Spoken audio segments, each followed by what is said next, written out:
दोस्तों, tally prime course की इस श्रृंखला में आज की इस क्लास में हम टैली का एक बहुत ही इंटरेस्टिंग टॉपिक और इम्पोर्टेंट टॉपिक डिस्कस करने वाले हैं, cost center and cost categories.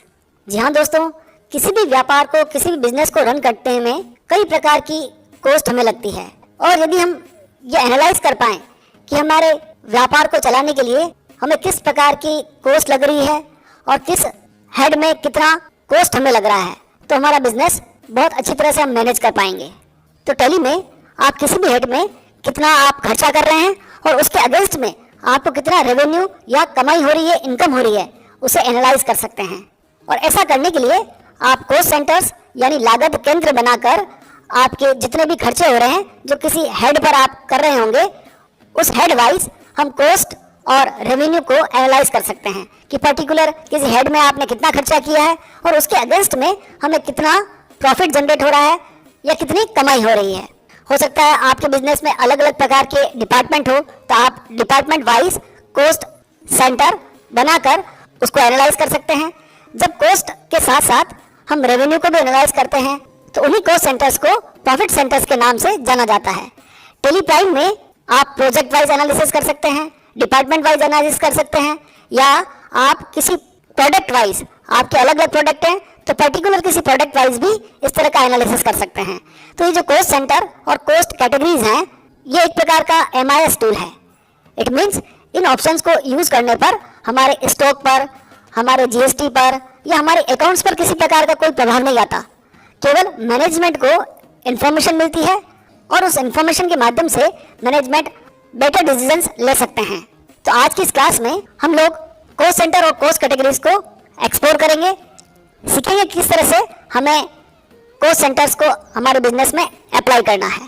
दोस्तों, कॉस्ट सेंटर्स को यूज करने के लिए जैसे ही आप कंपनी बनाते हैं, कंपनी बनाते ही आपको कंपनी के फीचर्स दिखाई देंगे और इन फीचर्स में हमें कॉस्ट सेंटर ऑप्शन को एक्टिवेट करना होता है। तो यहाँ आप देख रहे हैं अकाउंटिंग सेक्शन में अभी आपको बेसिक दो ऑप्शन दिखाई दे रहे हैं, मेंटेन अकाउंट्स और इनेबल बिल वाइज एंट्री। ऊपर शो मोर फीचर्स है, इस ऑप्शन को आप यस करिएगा। जैसे ही आप इस ऑप्शन को यस करेंगे तो आपको अकाउंटिंग सेक्शन में ही एक और ऑप्शन दिखाई देगा, इनेबल कॉस्ट सेंटर्स। इस ऑप्शन को हमें यस कर देना है। यस करने के बाद GST की सारी डिटेल आप फिल आउट कर लीजिएगा। GST की डिटेल फिल करने के बाद इन ऑप्शन को सेव करना है। सेव करने के बाद कुछ लेजर्स हमें क्रिएट करने हैं। फर्स्ट लेजर होगा हमारा परचेज। अब दोस्तों, जब आप परचेज लेजर को क्रिएट करेंगे तो आप यहाँ देखेंगे कि एक और नया ऑप्शन हमारे सामने आ चुका है, कॉस्ट सेंटर्स आर एप्लीकेबल। तो ये भी जब हम गुड्स परचेज करेंगे तो हमारा खर्चा होगा, एक्सपेंसेस होगा। तो टैली हमसे पूछ रहा है कि क्या आप इस खर्चे पर कॉस्ट सेंटर अप्लाई करना चाहते हैं, क्या इस खर्चे पर आप ये देखना चाहते हैं कि कितना खर्चा हुआ है और इसके अगेंस्ट में कितनी कमाई हुई है, क्या उसे एनालाइज करना चाहते हैं। तो आज इस एक्सरसाइज में जो मैं अभी आपको कॉन्सेप्ट समझा रहा हूँ, उसमें हम परचेज के ऊपर कॉस्ट सेंटर्स को नॉट एप्लीकेबल करेंगे, यानी यहाँ पर नो सेट कर देंगे। और जितने भी मैं लेजर्स बनाऊंगा उस पर आपको कॉस्ट सेंटर्स यस नो नहीं करना है। आप केवल परचेज के लेजर पर कॉस्ट सेंटर अभी नो कर सकते हैं। दूसरा GST एप्लीकेबल है। देन इसी तरह से हमें सेल्स का लेजर भी बनाना होगा। यह सेल्स का लेजर है और देखिए यहाँ पर automatically cost centers are applicable आ चुका है, यानी टैली में पहले से सेट है कि कहाँ पर यस कॉस्ट सेंटर होगा, कहाँ पर नो होगा। लेकिन यदि आप अपनी आवश्यकता अनुसार इन ऑप्शंस को चेंज करना चाहें तो यस नो आप खुद भी कर सकते हैं। अभी मैं परचेज पर जो खर्चा हो रहा है उसको एनालाइज नहीं करना चाहता हूँ, इसलिए इसे नो कर रहा हूँ। क्योंकि आज हम ये जो ऑप्शन पढ़ रहे हैं इसमें मैं आपको एक एग्जाम्पल के साथ समझाने वाला हूँ कि मान लीजिए हमारी कंपनी के अंदर 4 सेल्समैन हैं, राज, रोहित, टिया, अनीता। अब ये चारों जो सेल्समैन हैं वो कंपनी के लिए सेल्स के ऑर्डर जनरेट करते हैं, यानी सेल्स के ऑर्डर लेकर आते हैं और बदले में कंपनी इन्हें सैलरी पे करती है। अब हम ये देखना चाहते हैं कि पर्टिकुलर एक सेल्समैन कितना सेल्स के ऑर्डर जनरेट कर रहा है और बदले में उसको कंपनी कितना सैलरी पे कर रही है। तो कौन से सेल्समैन की परफॉर्मेंस बेटर है, किस सेल्समैन को काम पर रखने से कंपनी को फायदा हो रहा है, किस सेल्समैन से कंपनी को नुकसान हो रहा है, ये सारा कुछ हम cost centre cost category option के माध्यम से एनालाइज कर सकते हैं, देख सकते हैं। तो उसी को ध्यान में रखते हुए ये लेजर्स मैं यहाँ पर क्रिएट कर रहा हूँ। अब यदि कोई सेल्समैन डिस्काउंट अपने कस्टमर को दिलवाता है तो उसके लिए हम डिस्काउंट अलाउड का एक लेजर बनाते हैं, इनडायरेक्ट एक्सपेंसेस में उसे रखेंगे और GST उसके ऊपर नॉट एप्लीकेबल रखते हुए include in excessive value calculation for GST इस ऑप्शन को यूज करेंगे। एप्रोप्रिएशन टू गुड्स और बेस्ड ऑन वैल्यू लेते हुए डिस्काउंट के लेजर को क्रिएट करेंगे। तो सभी basic ledgers capital, CGST, SGST, discount allowed, कुछ पार्टीज के लेजर जो कि क्रेडिटर और डेटर होंगे हमारे, उन सबको मैंने यहाँ पर क्रिएट कर लिया है। लेजर्स बनाने के बाद हमें क्रिएट करना होगा cost category and cost centre. तो दोस्तों अभी आपको यहाँ पर दिखाई दे रहा है कॉस्ट सेंटर। अकाउंटिंग मास्टर में केवल कॉस्ट सेंटर्स दिखाई दे रहे हैं। यदि आप इन कॉस्ट सेंटर्स को, जितने भी आपकी कॉस्ट आती है, उन्हें अलग अलग ग्रुप में डिवाइड करना चाहते हैं तो आपको कॉस्ट कैटेगरीज बनानी होती हैं। लेकिन कॉस्ट कैटेगरीज ऑप्शन ही यहाँ पर डिस्प्ले नहीं हो रहा है, तो उसके लिए ऊपर आप शो मोर देख रहे हैं, यहाँ आपको क्लिक करना है। शो मोर पर क्लिक करने पर कॉस्ट कैटेगरी वाला ऑप्शन भी आपको डिस्प्ले होने लगेगा। अब हमारा ये जो एग्जाम्पल है उसमें हमारे पास 4 सेल्समैन है, राज, रोहित, टिया, अनीता। तो ये चारों जो हैं उनको हम लोग क्या करने वाले हैं, उनको एज मानने वाले हैं कॉस्ट कैटेगरी। तो शो मोर में कॉस्ट कैटेगरी में जैसे आप क्लिक करेंगे टैली आपको बोलेगा कि primary cost category exist by default, यानी प्राइमरी कॉस्ट कैटेगरी पहले से एक बनी हुई है। क्या आप उसे अल्टर करना चाहते हैं, चेंज करना चाहते हैं, या आप नहीं बनाना चाहते हैं, तो आप क्रिएट न्यू का यूज़ कर सकते हैं। क्रिएट न्यू पर आपको अपने कॉस्ट कैटेगरीज का नाम लिखना है। जैसे हमारे यहाँ पर राज, एंटर करते हुए आपको सेव करना है। किसी ऑप्शन को आप यस नो ना करें। राज, रोहित, ये चारों क्या है हमारे लिए कॉस्ट कैटेगरीज। ये चारों सेल्समैन हैं। आप इन सेल्समैन की जगह पर प्रोजेक्ट 1, प्रोजेक्ट 2, प्रोजेक्ट 3 इस तरह से भी बना सकते हैं, डिपार्टमेंट वाइज बना सकते हैं, या फिर किसी प्रोडक्ट के नाम के आधार पर कॉस्ट कैटेगरी क्रिएट कर सकते हैं। तो जब भी हम कॉस्ट कैटेगरी बनाते हैं, उन कॉस्ट कैटेगरी पर हमें कॉस्ट सेंटर के माध्यम से एक्सपेंसेस और रेवेन्यू को एलोकेट करना होता है। तो ये चारों मैंने बना दी हैं कॉस्ट कैटेगरी चारों सेल्समैन के नाम से। अब आपको बनानी है कॉस्ट सेंटर्स। कॉस्ट सेंटर में सबसे पहले टैली पूछ रहा है कि कैटेगरी का नाम बताइए। तो हमारे पास 4 कैटेगरीज हैं जो कि मैंने सेल्समैन के रूप में बनाई है, और एक आपको बाय डिफॉल्ट जो टैली प्रोवाइड करता है प्राइमरी कॉस्ट कैटेगरी वो दिखाई दे रही है। तो सबसे पहले हम राज ले लेते हैं कॉस्ट कैटेगरी, और यहाँ हमें डिफाइन करना है कॉस्ट सेंटर के रूप में राज हमारे लिए क्या काम करने वाला है। एक तो राज सेल्स के ऑर्डर जनरेट करेगा, तो राज सेल्स नाम से कॉस्ट सेंटर बनाएंगे। दूसरा, राज क्या करेगा, राज हमसे सैलरी लेगा। तो आप समझ पा रहे होंगे हर कॉस्ट कैटेगरी के साथ हमें उसमें होने वाली इनकम और उसके ऊपर होने वाले एक्सपेंसेस दोनों को कॉस्ट सेंटर के अंदर क्रिएट करना होता है। राज के बाद दूसरा कैटेगरी है रोहित। तो रोहित के लिए भी सेम इसी तरह से रोहित सेल्स और रोहित सैलरी। फिर अनीता सेल्स और अनीता सैलरी।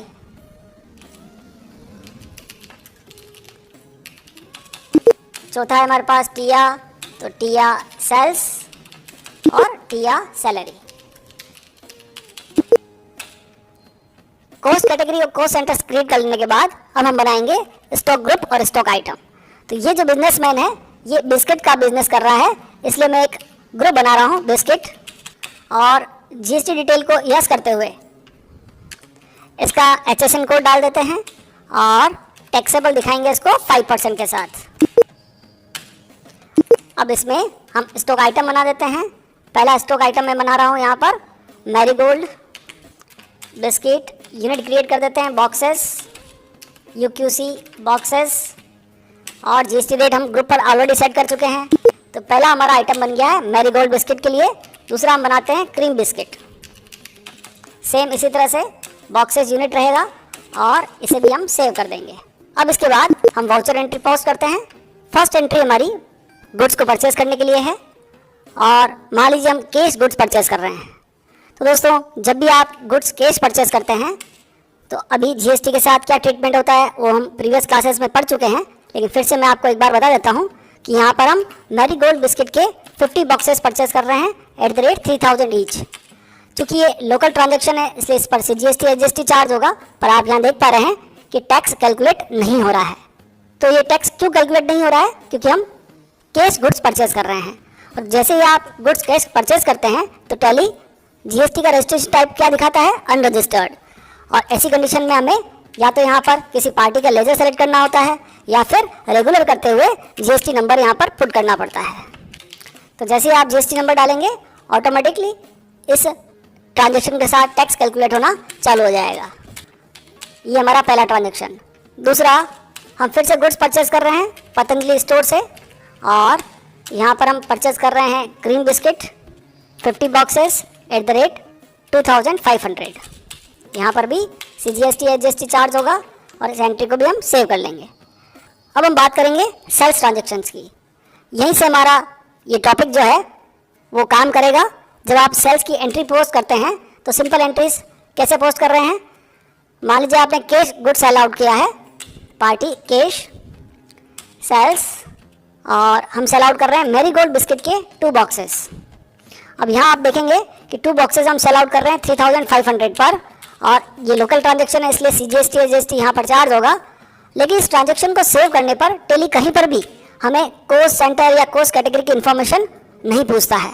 इट मीन्स ये जो ट्रांजेक्शन हो रहा है, ये जो सेल्स का एंट्री हो रही है, ये सेल्स का ऑर्डर कौन सा सेल्समैन लेकर आया है, इस बारे में टेली हमें कहीं नहीं पूछता है। डायरेक्टली एंट्री को हम सेव कर लेते हैं।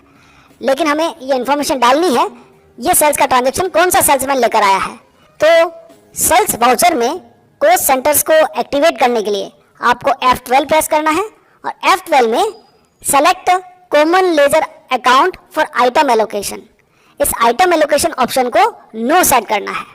ऐसा करने पर टेली सेल्स वाउचर में कोस्ट सेंटर और कोस्ट कैटेगरीज की इंफॉर्मेशन को एक्टिवेट कर देता है। तो जैसे आप इसे सेव करेंगे तो आप यहाँ देख पा रहे हैं कि सेल्स लेजर वाला जो ऑप्शन था यहाँ से अब हट चुका है, और टेली अब जैसे आइटम आप इनपुट करेंगे, आइटम इनपुट करने के बाद अकाउंटिंग डिटेल्स के बारे में पूछता है, और यहाँ आप सेल्स इनपुट करते हुए जैसे एंटर प्रेस करेंगे तो टेली आपसे पूछेगा कि बताइए कोस्ट कैटेगरी कौन सी है। तो जैसे कि मैंने आपको बताया था कि सारे सेल्समैन हमारे यहाँ पर एज अ कोस्ट कैटेगरी की तरह बिहेव करेंगे। तो अभी ये ऑर्डर कौन लेकर आया है, तो सबसे पहले हम यूज़ कर लेते हैं कि राज नाम का सेल्समैन ये ऑर्डर लेकर आया है। अब टेली पूछ रहा है नेम ऑफ कोस्ट सेंटर बताइए, यानी राज क्या काम करता है, या तो वो सैलरी ले रहा है या वो सेल्स के ऑर्डर जनरेट कर रहा है। तो अभी इस कंडीशन में राज सेल्स के ऑर्डर जनरेट कर रहा है, इसलिए राज सेल्स कोस्ट सेंटर को हम यूज़ करते हुए इस एंट्री को सेव कर देते हैं। इसी तरह से सेकंड ट्रांजेक्शन कि हम मान लीजिए कोई क्रेडिट का ट्रांजेक्शन कर रहे हैं, हेमन जनरल स्टोर को गुड सेल आउट करना चाहते हैं, और यहाँ पर मैरीगोल्ड बिस्किट के 10 boxes at the rate 4000 each. और जैसे आप एंटर करेंगे फिर से टेली पूछेगा आपसे कोस्ट कैटेगरी बताइए।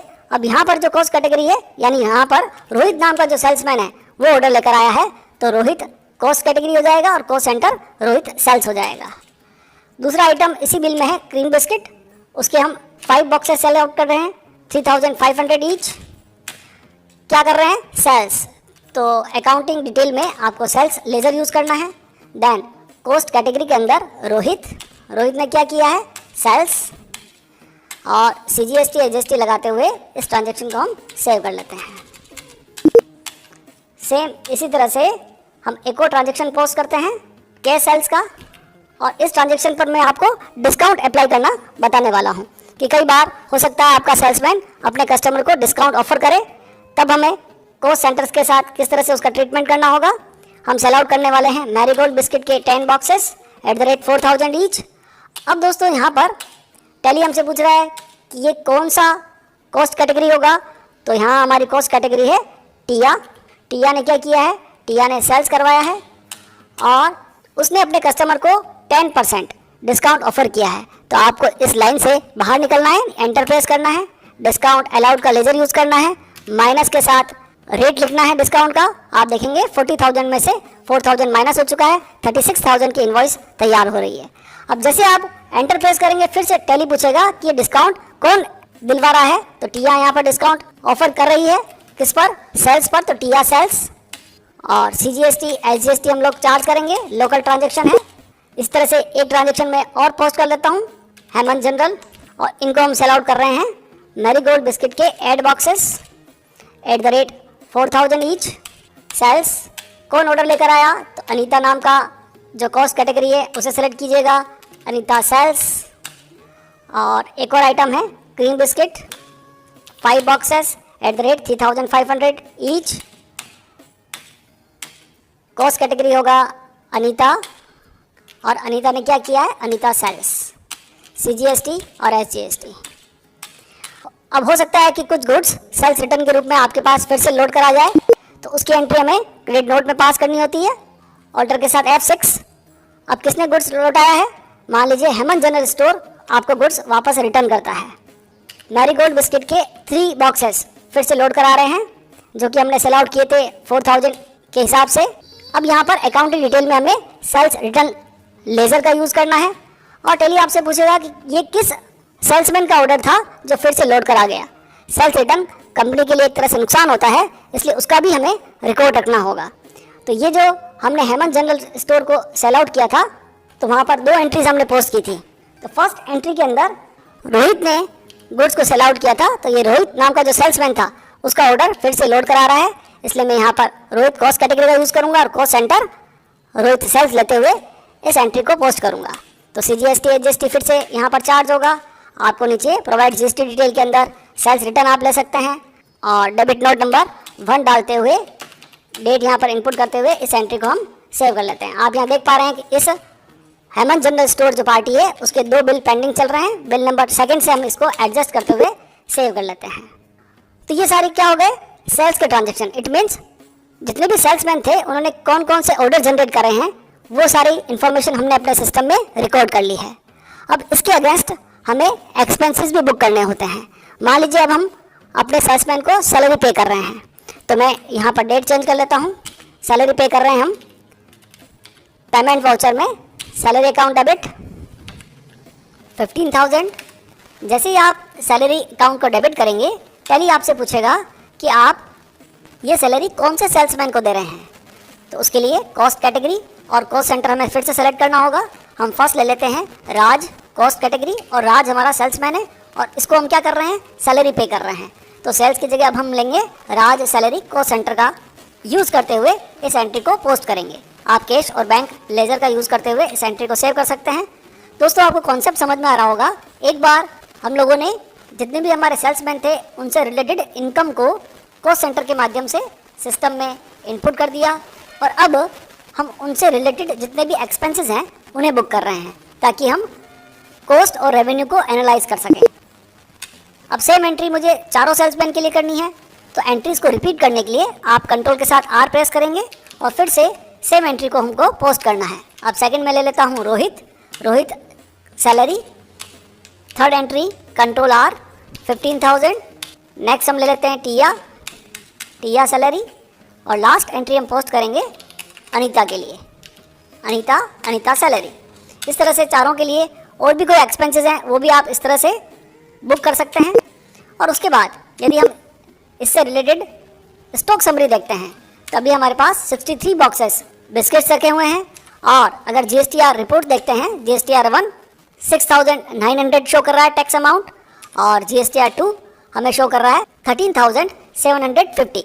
इट मीन्स हमें अपनी बैलेंस शीट के अंदर ITC शो हो रहा है 6850 माइनस में अमाउंट आएगा, चूँकि ये हमारा ITC है। इट मीन्स ये हमारी असेट है।